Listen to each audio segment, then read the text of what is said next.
Boa noite, obrigado por participar conosco em mais um culto de louvor e adoração que prestamos ao Senhor nesse domingo. É bom receber você aqui e a nossa oração, o nosso pedido ao Senhor é para que seja um tempo edificante para a sua vida, para nós como igreja local, onde juntos nós podemos louvar ao Senhor. Queremos lembrar as atividades ao longo da semana da nossa igreja local. Às quintas-feiras nós estamos no Zoom às 19 horas, onde nós dedicamos um tempo de oração, o estudo da palavra. Aos domingos pela manhã, às 9 horas, nós estamos aqui no templo, já reunindo presencialmente. E para você ficar por dentro das normas, das regras que têm sido estabelecidas, você pode encontrar através das nossas redes sociais. E no domingo, às 19 horas, nós estamos aqui pelo nosso canal do YouTube, para juntos, mais uma vez, louvarmos ao Senhor. E nós queremos ainda lembrar a oportunidade que nós temos de contribuir ao Senhor e na obra missionária com os nossos dízimos, com as nossas ofertas. E você pode fazer isso através das informações que vão ser colocadas aqui mesmo e também tem na descrição do vídeo. É uma das formas que nós temos nesse período de distanciamento de continuar a contribuir com as ofertas e com as atividades da nossa igreja local. Essa primeira canção, nós lembramos que o melhor lugar para estarmos é rendido aos pés do Senhor Jesus. Há tantos lugares onde nós poderíamos estar nessa noite, mas o melhor lugar onde nós podemos encontrar refúgio, segurança, é realmente nos render aos pés do Senhor Jesus. Nós queremos iniciar esse momento, esse culto ao Senhor, dizendo que nós queremos render, não apenas esse momento, mas as nossas vidas no altar do Senhor, para honrar, para servir ao seu nome. Vamos juntos cantar Eu Me Rendo.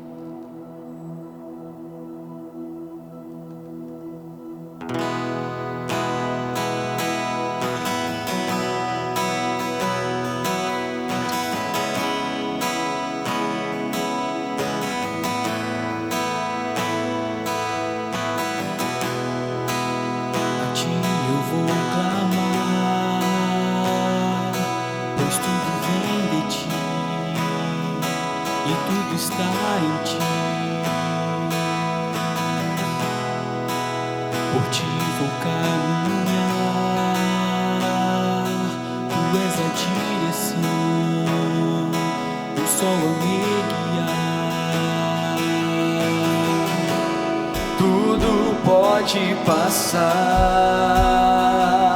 teu amor jamais me deixará, sempre há de existir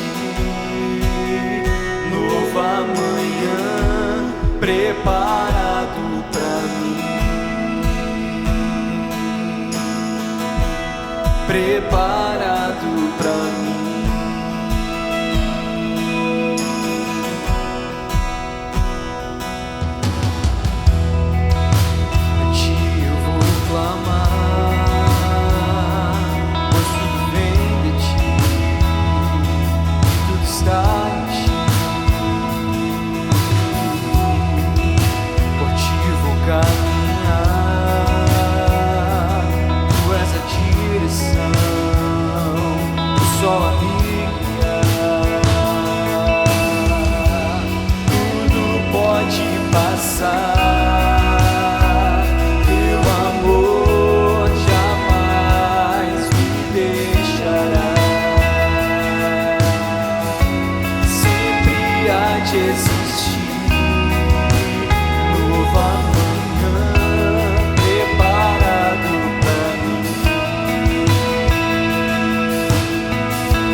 teus pés. És tudo que eu preciso pra viver. Eu me lanço aos teus braços, onde encontro meu refúgio, Jesus.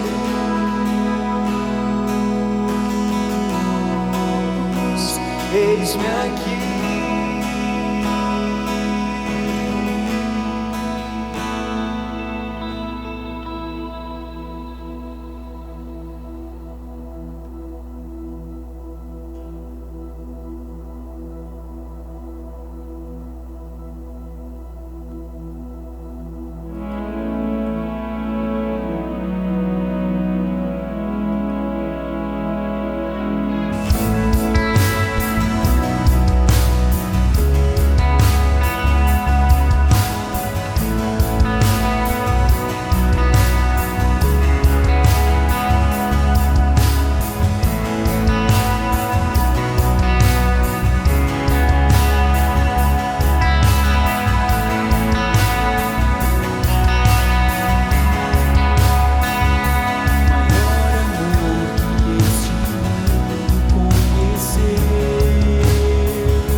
Face a face, na tua graça viverei, confiarei.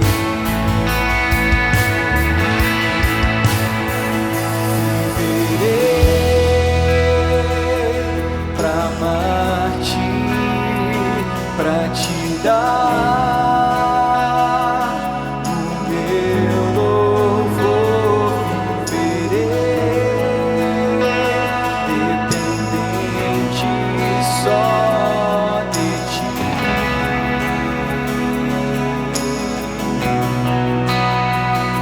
Foi tua voz que ordenou a criação, a mesma hoje fala ao meu coração. Até te ver face a face, tua graça viverei, confiarei.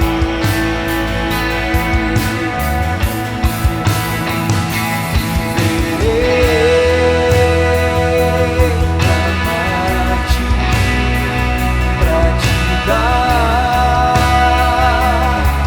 o meu louvor. Viverei dependente só de ti.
Em Isaías capítulo 40, alguns versículos chamam a nossa atenção quando nós vamos cantar essa última canção. Versículo 12, o escritor de Isaías capítulo 40, ele diz: quem mais segurou os oceanos nas mãos? Quem mediu os céus com os dedos? Quem mais sabe o peso da terra, ou pesou na balança os montes e as colinas? Quem pode orientar o Espírito do Senhor? Quem sabe o suficiente para aconselhá-lo ou instruí-lo? Acaso o Senhor já precisou do conselho de alguém? Necessita que o instruam a respeito do que é bom? Aqui ele vai ressaltando nesses versículos a grandeza, o poder do nosso Deus. Ele vai ressaltando que não há ninguém como o nosso Deus, como já temos acabado de cantar. Mas é interessante que nos últimos versículos ele diz que o Senhor, ele dá forças aos cansados e vigor aos fracos. Até os jovens perdem as forças e se cansam, os rapazes tropeçam de tão exaustos. Mas os que confiam no Senhor renovam as suas forças, voam alto como águias, correm e não se cansam, caminham e não desfalecem. O nosso Deus é um Deus que não falha, é um Deus que as suas promessas se cumprem, e é um Deus que nele nós podemos confiar, renovar as nossas forças e realmente estabelecer nele toda a nossa confiança. O nosso Deus, ele jamais falhará, e é disso que nós queremos cantar nessa última canção.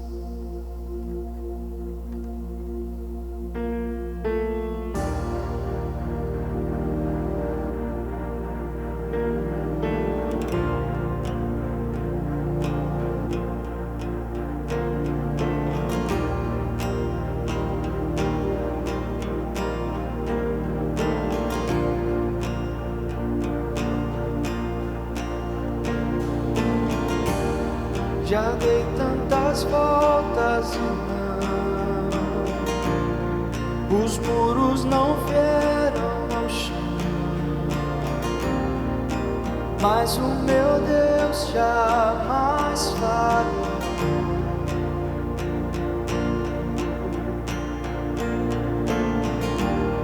A guerra vencida está, espero a mudança chegar, pois o meu Deus jamais falhou.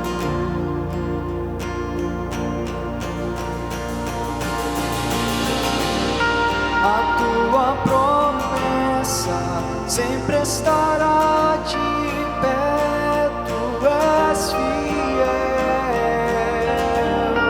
descanso em tuas mãos, minha confiança é, meu Deus jamais falhou.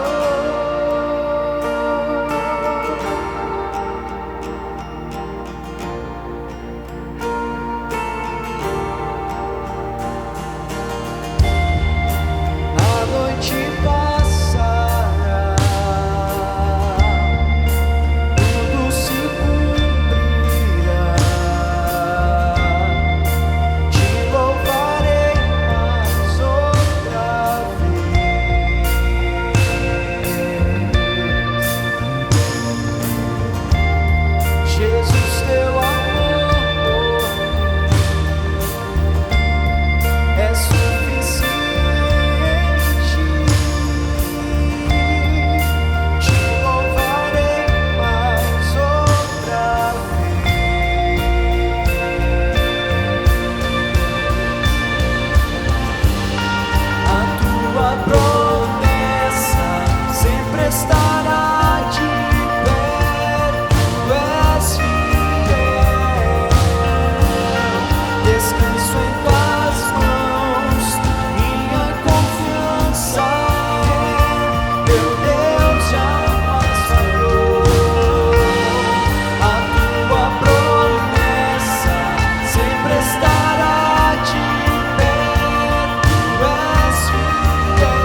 A tua promessa sempre estará de pé. Tu és fiel. Descanso em tuas mãos. Minha confiança é meu Deus jamais falhou. A tua promessa sempre estará de pé. Tu és fiel. Descanso em tuas mãos. Minha confiança é meu Deus jamais falhou.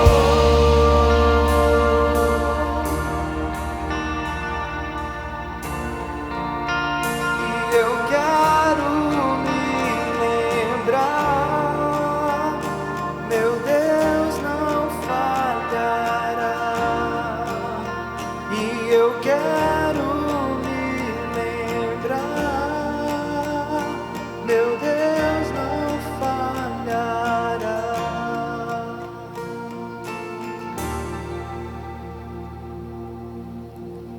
Nesse momento nós vamos estar intercedendo pela vida do Rogério, que trará a reflexão nessa noite. O Lucas vai estar orando, agradecendo por esse tempo juntos, pedindo mais uma vez também pela orientação do Senhor sobre a vida do Rogério.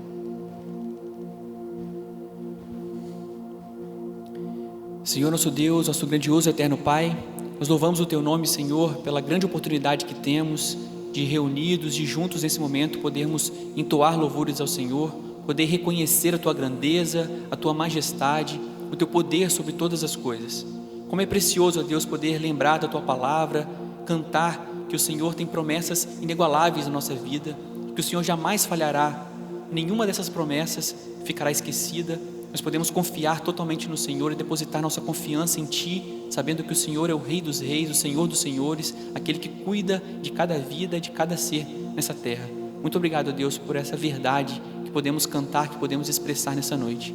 Pedimos ao Pai nesse momento que o Senhor venha abençoar o Teu servo, que o Rogério possa, Deus, falar, nos ensinar através da Tua palavra, que nossos corações possam estar atentos, nossas mentes possam estar direcionadas, ó Pai, a entender a Tua palavra, a compreender daquilo que o Senhor tem falado aos nossos corações. Que o Teu Santo Espírito, ó Pai, fale em nossos corações, toque a vida de cada um que irá escutar essa mensagem nessa noite, ó Pai. Seja abençoando o Teu servo e seja abençoando também a cada um de nós.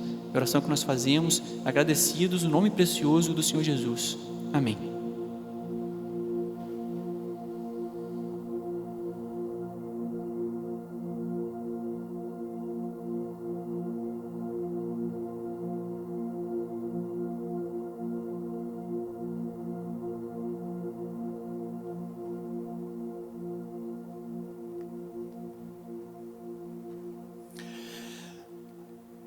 Uma boa noite a todos.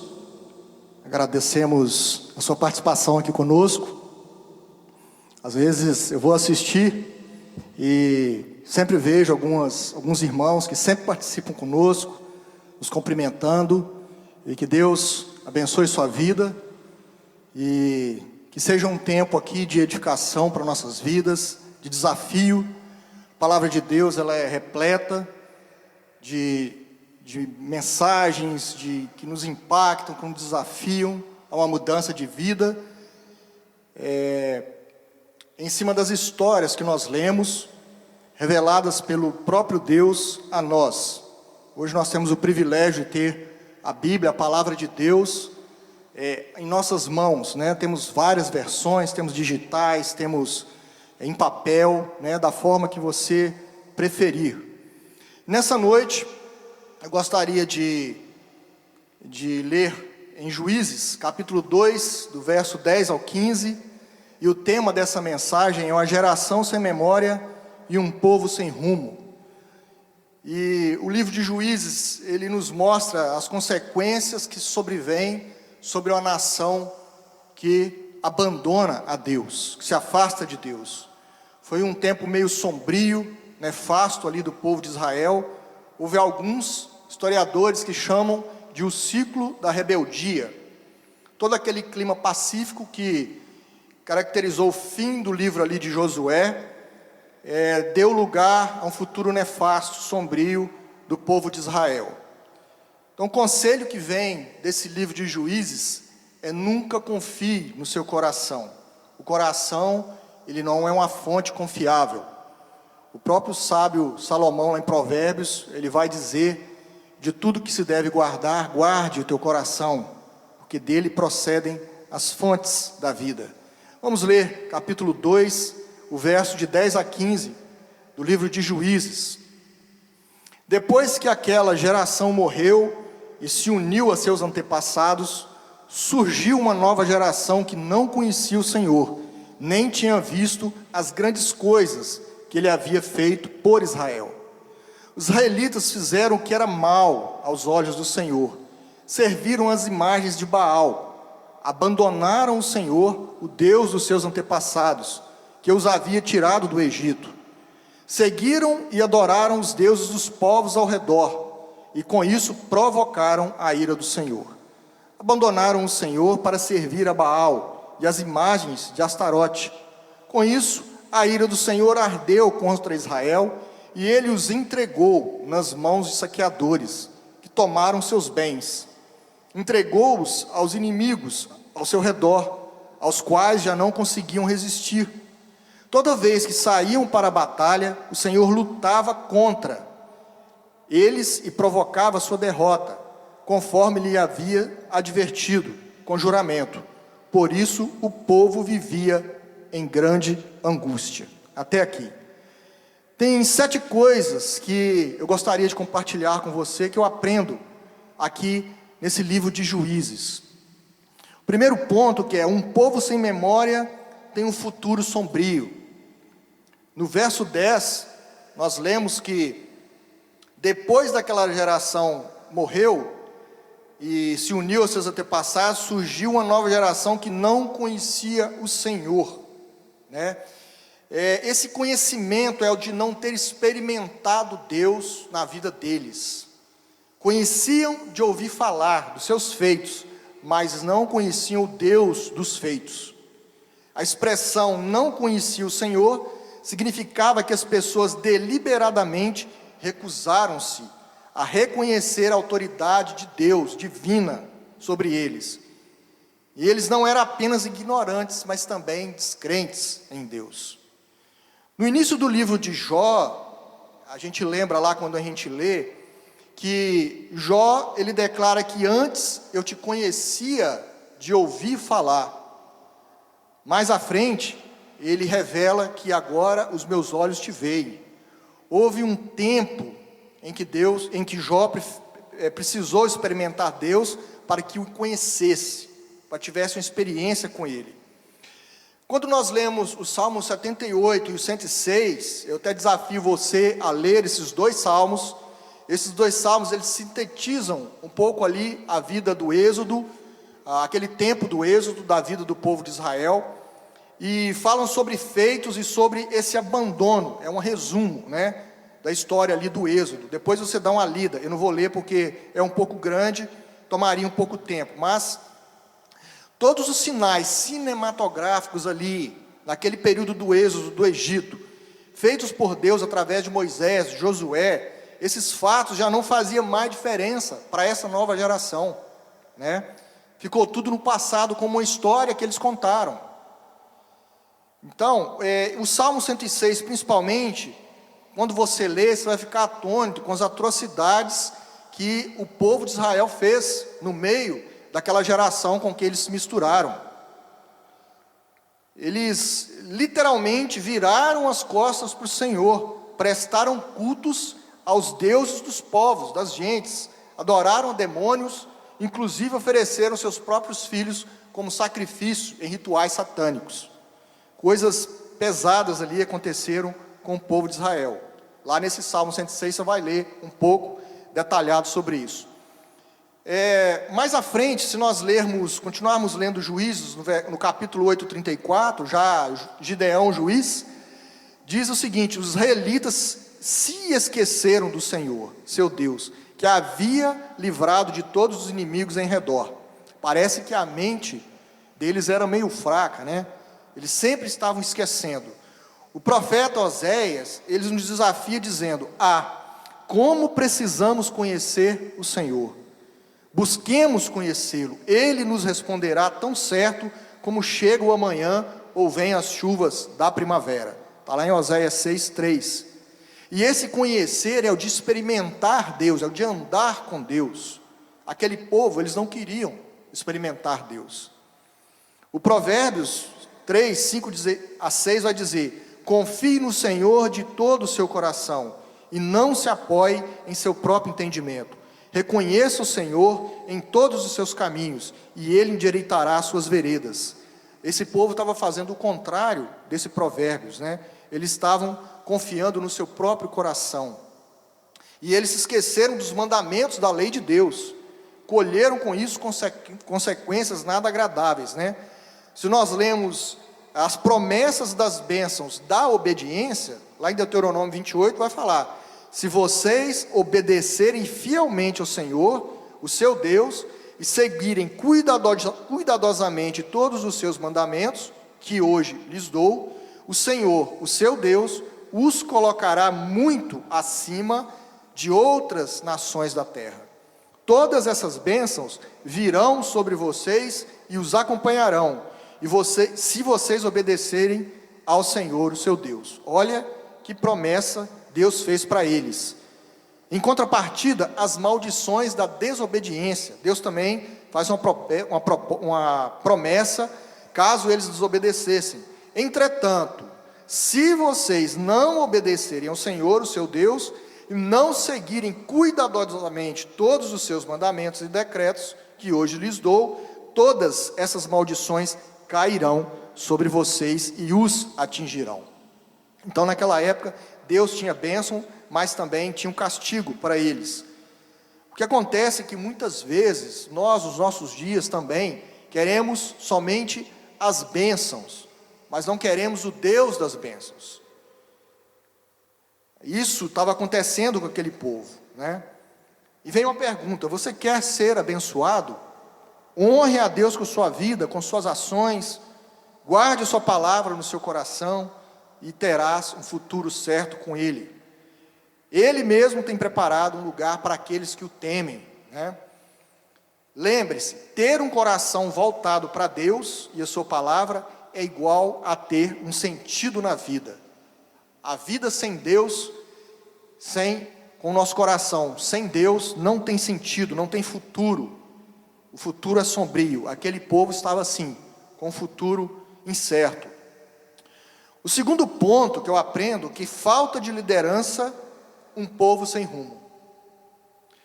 Israel estava sem liderança. Se você ler no último capítulo de Juízes, no versículo 25, vai dizer: naqueles dias Israel não tinha rei. Cada um fazia o que parecia certo aos seus próprios olhos. Então, essa declaração desse versículo, ela caracteriza corretamente a idolatria do tipo: faça você mesmo.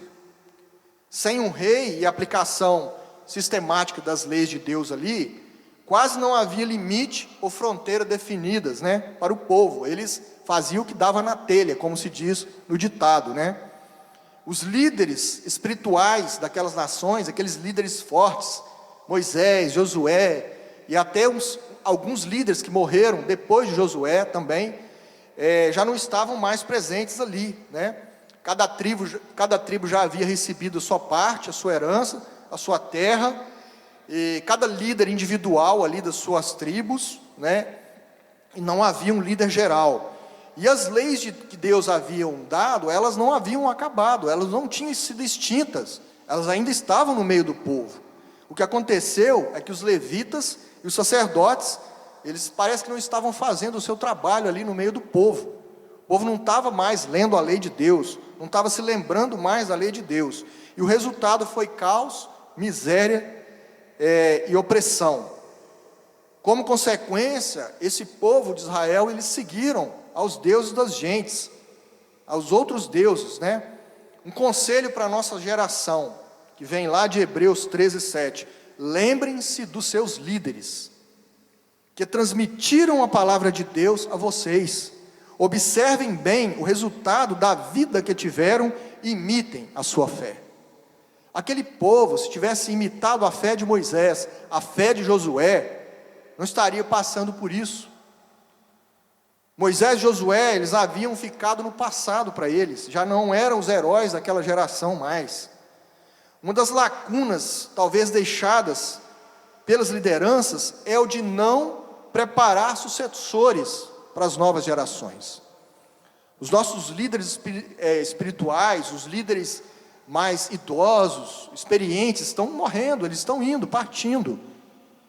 E não estamos tendo peças de reposições, se podemos dizer assim. E fica um desafio também para os nossos líderes de hoje, como o povo tem sido alimentado nesses dias, qual a direção eles têm tido. O terceiro ponto que eu aprendo aqui é a falta de ensino, desvio certo. Não somente a responsabilidade dos líderes, mas dos pais. Os pais não ensinaram seus filhos no caminho do Senhor. O verso 10 fala isso, né? Surgiu uma geração que não conhecia o Senhor. Lá em Josué 4, 21 a 24, eu convido você para ler. Josué 4, 21 a 24. É uma passagem muito interessante. E fala assim: então Josué disse aos israelitas: no futuro, seus filhos perguntarão: o que significam essas pedras? E vocês dirão: aqui o povo de Israel atravessou o Jordão a pés enxutos, pois o Senhor, seu Deus, secou o rio diante dos seus olhos, e o manteve seco, até vocês todos atravessarem, como fez com o Mar Vermelho, quando o secou, até que todos vocês tivessem atravessado. Fez isso para que todas as nações da terra saibam que a mão do Senhor é poderosa, e para que vocês temam o Senhor, seu Deus, para sempre.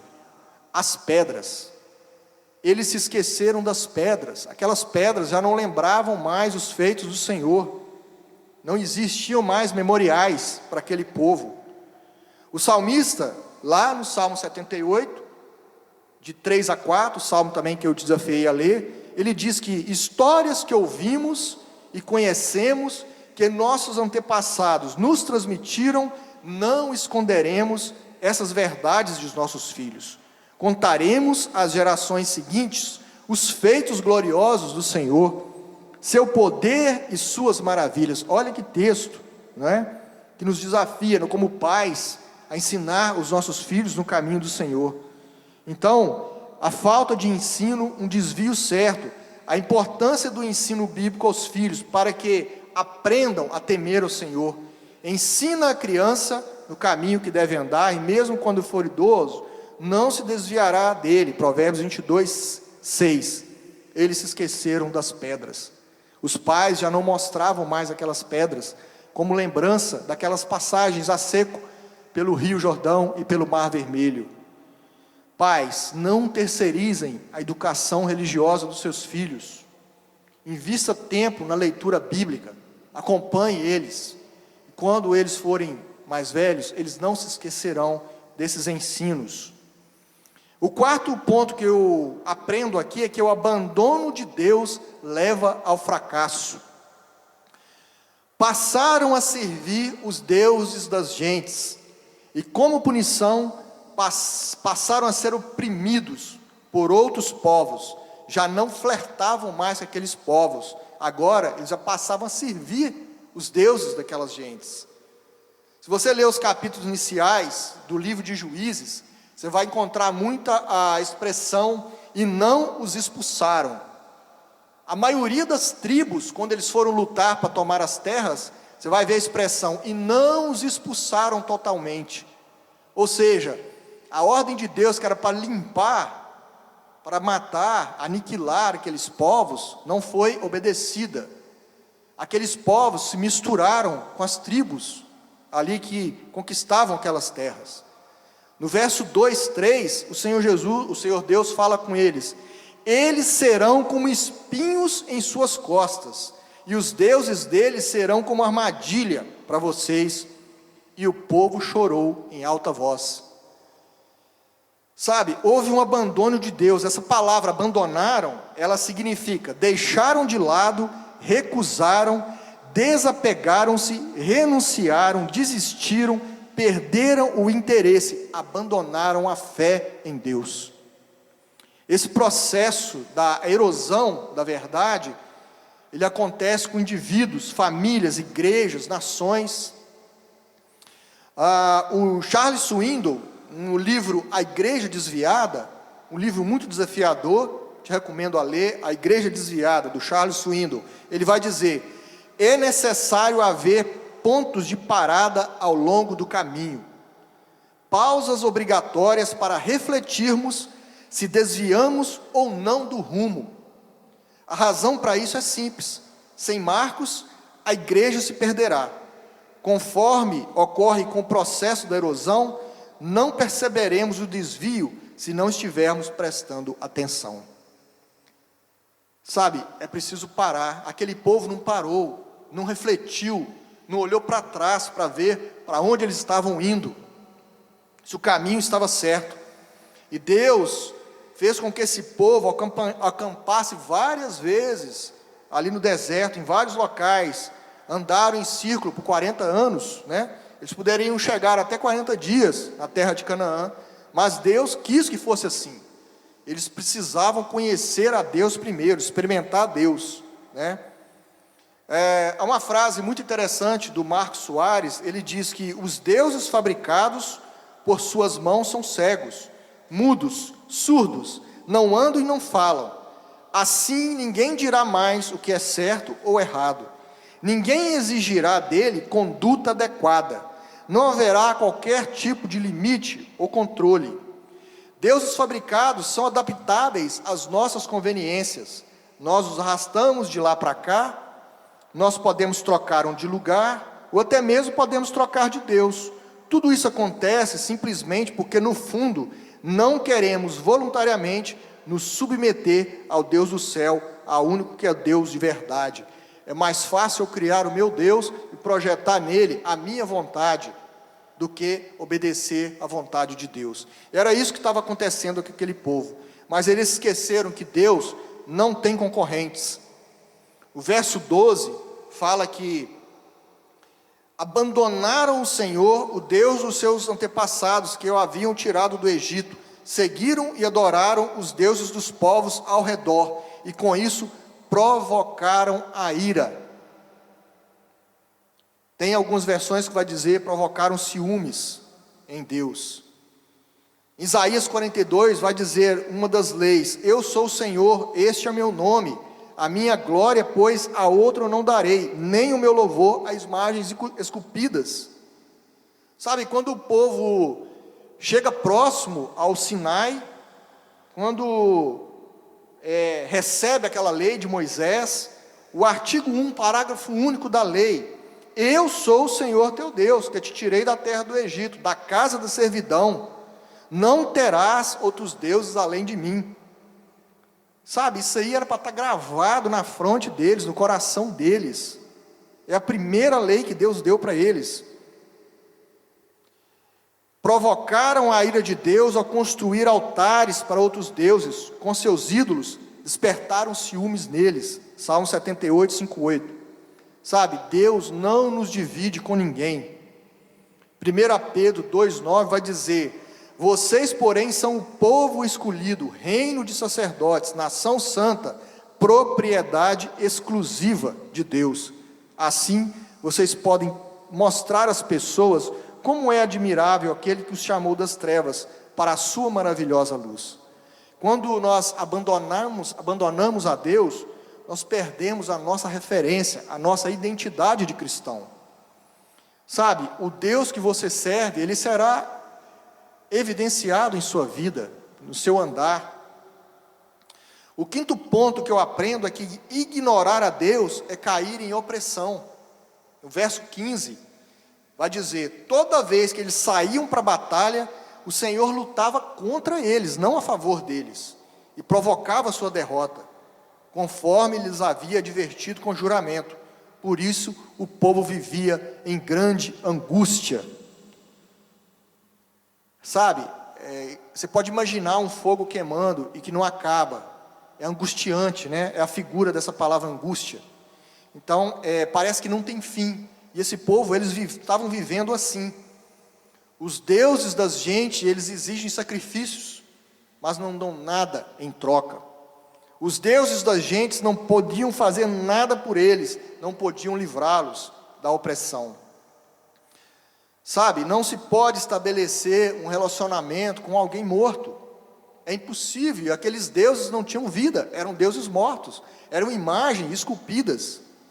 A paz, o alimento, a saúde, a alegria de viver, tudo tinha ficado para trás, quando eles deram as costas para o Senhor. Então são as consequências do abandono de Deus. O sexto ponto que eu aprendo é que clamar a Deus é a solução.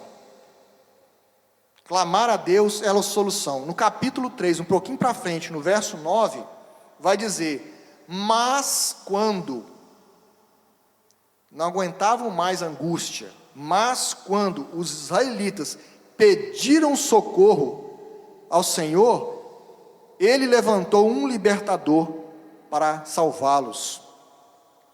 Sabe, tem versão que vai dizer que eles clamaram.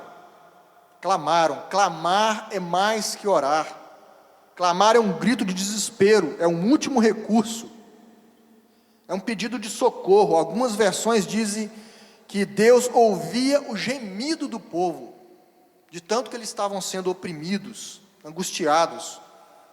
O Thomas Brooks, ele vai dizer que o arrependimento é um vômito da alma enjoada com seu pecado. O povo de Israel já estava enjoado do seu pecado, eles já não aguentavam mais. E eles soltam aquele clamor, aquele grito de socorro. Davi, quando pecou, e ele diz que enquanto ele se calou, lá no Salmo 32, o seu pecado, os seus ossos se envelheceram. É o que aconteceu com aquele povo. A mão de Deus pesava sobre ele. Então eu confessei os meus pecados. Sabe, meus queridos, precisamos confessar os nossos pecados diante de Deus. Lá em 1 João 1,9, ele diz: se confessarmos os nossos pecados, Ele é fiel e justo para nos perdoar os pecados e nos purificar de toda a injustiça. Glórias a Deus por isso. Sabe, o último ponto, o sétimo que eu aprendo aqui, é que no arrependimento surge a salvação. No capítulo 3, o verso 9, fala que o Senhor levantou um libertador para salvá-los.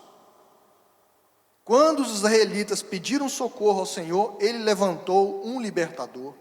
Sabe, sempre há lugar na graça de Deus para um recomeço. Ele quer oferecer uma oportunidade nova de viver uma vida de vitória na presença dEle, não uma vida de angústia, de derrota.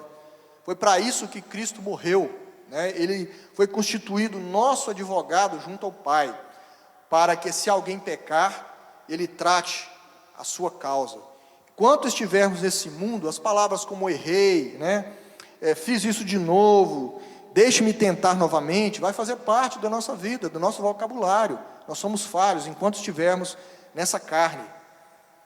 Quando isso acontecer, o nosso clamor e arrependimento sempre trarão o livramento e o perdão de Deus sobre as nossas vidas.